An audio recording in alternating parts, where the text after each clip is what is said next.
அறுபடை வீடு முருகனையும் நீங்க ஒரே கோயில்ல பார்க்கணுமா? அப்ப உடனே சென்னை பெசன்ட் நகர் கிளம்பி வாங்க. அங்க தாங்க அறுபடை வீடு முருகன் கோயில் இருக்கு. கடற்கரை ஒட்டி தான் இந்த கோயில் அமைஞ்சிருக்கு. திருப்பரங்குன்றம், பழனி, திருச்செந்தூர், திருத்தணி, சுவாமிமலை, பழமுதிர் சோலைன்னு 6 முருகனுக்கும் தனித்தனி சன்னதி இருக்கு. 6 விதமான கோலங்கள்ல முருகன் காட்சி அளிக்கிறாரு.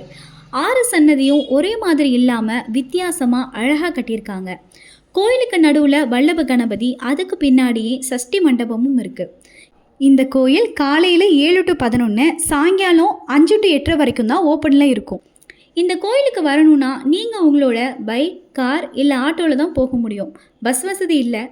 காலையில் நீங்கள் இந்த கோயிலுக்கு போகிறத விட சாயங்காலம் போகிறது பெட்டர். அப்போ தான் வெயில் குறைஞ்சி பீச்சு காற்று சிலு சிலுன்னு அடிக்குது. மனசுக்கு இதமான கோயிலாக இது இருக்குது. கோயிலை ஒட்டியே பீச் இருக்கிறதுனால நம்ம குழந்தைகளோட கோயிலுக்கு போயிட்டு அப்படியே பீச்சுக்கும் போயிட்டு கால் நினச்சிட்டு வந்துடலாம். திருச்செந்தூர் கோபுரம் மாதிரியே ஒரு கோபுரம் கடலை பார்த்த மாதிரி இருக்குது.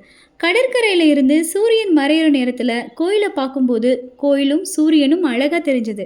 ஸோ நீங்களும் எல்லா முருகனையும் ஒரே இடத்துல தரிசனம் பண்ணணுமா? கண்டிப்பாக சென்னை பெசன்ட் நகரில் இருக்கிற அறுபடை வீடு முருகன் கோயிலுக்கு போயிட்டு வாங்க. நல்லதே நினைப்போம், நல்லதே நடக்கும்.